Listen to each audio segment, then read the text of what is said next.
Bismillah ar-Rahman ar-Rahim. Qul huwallahu ahad, Allahu samad, lam yalid wa lam yulad wa lam yakul lahu kufuwan ahad.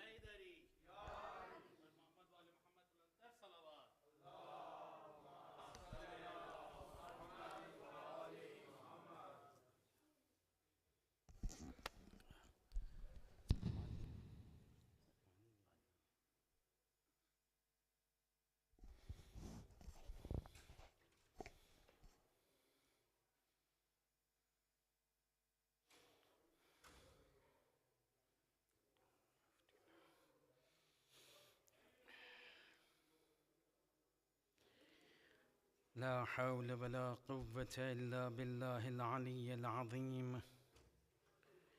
حسبنا الله ونعم الوكيل، نعم المولى ونعم النصير. أعوذ بالله من الشيطان الرجيم. بسم الله الرحمن الرحيم.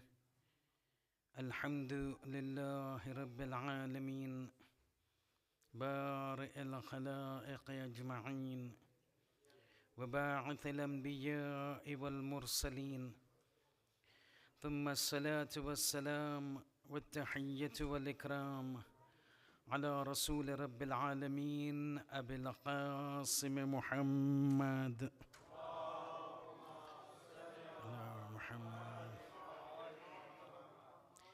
وعلى آله الطيبين الطاهرين المعصومين المظلومين، لا سيما على الإمام المنتظر، ولعنة الله على أعدائهم أجمعين من الآن إلى قيام يوم الدين.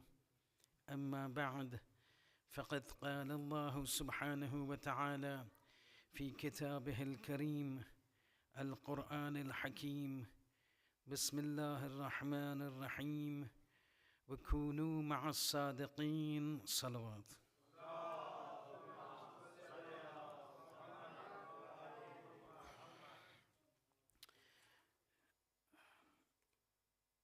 As is the norm, when we recite the majlis, initially for the first few minutes we'll have in English, और फिर उसके बाद जो है वो inshallah we will convert to Urdu.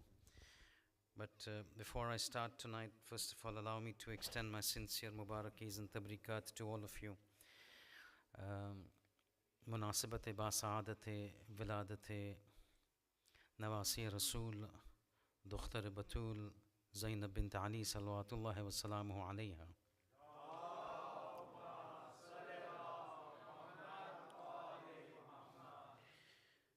And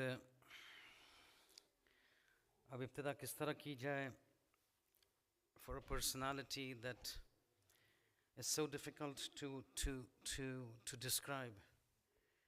And it's not because of me and I am saying this, but our buzurgan, our ulama, when they come to the life of and the personality of Hazrat Zainab salamullahi alayha, they have a massive problem in trying to comprehend this kind of a lady.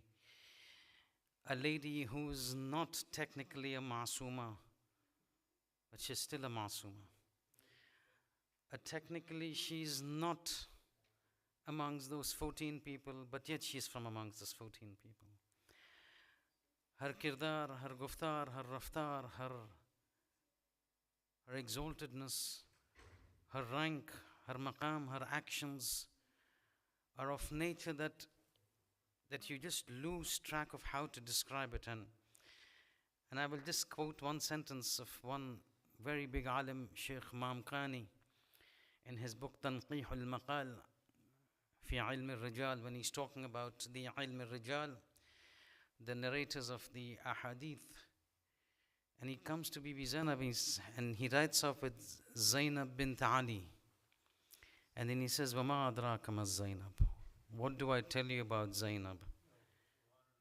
It's on the same wazn as the Quran. وَمَا أَدْرَاكَ مَا لَيْلَةُ الْقَدْرِ. And what do you know what Laylatul Qadr is? And you've heard it so many times that a ma'soom or a ma'sooma is somebody who only two people can understand. One, Allah subhanahu wa ta'ala, and another ma'soom. But the same thing goes with Hazrat Zainab. Despite not being officially categorized as a ma'sooma, you don't find anybody except a ma'soom who can understand her, or Allah subhanahu wa ta'ala. And it is not possible to encompass everything about this lady in one lecture. But we will try today to present to you and highlight to you certain very important aspects about this lady. And then one particular very important point about the Bibi. And you will see how it goes and how it becomes difficult to fathom the profundity, the exaltedness, the greatness of this lady. Just as an introduction, in Medina, when the Holy Prophet was there was always a custom, and unfortunately, jo hai ye rawaj aajkal jo hai wo it's slowly dying down, or it's reducing a lot. And Medina mein there was always this custom, and this is specifically when the Holy Prophet was alive, that whenever a newborn child would arrive into this world, a child would be born, there was this normal custom, ek reet thi, rawaj tha us zamane mein, that they would bring the child in the presence of the Holy Prophet. And the Prophet would take the child, and his right ear adhan, the left ear iqama. Everybody knows this. So the idea is that a newborn child coming first time into this world needs to be hearing the first words of Allah subhanahu wa ta'ala, needs to be hearing the name of the Prophet, the name of Amirul Mu'mineen salawatullahi wa salamu alayhi.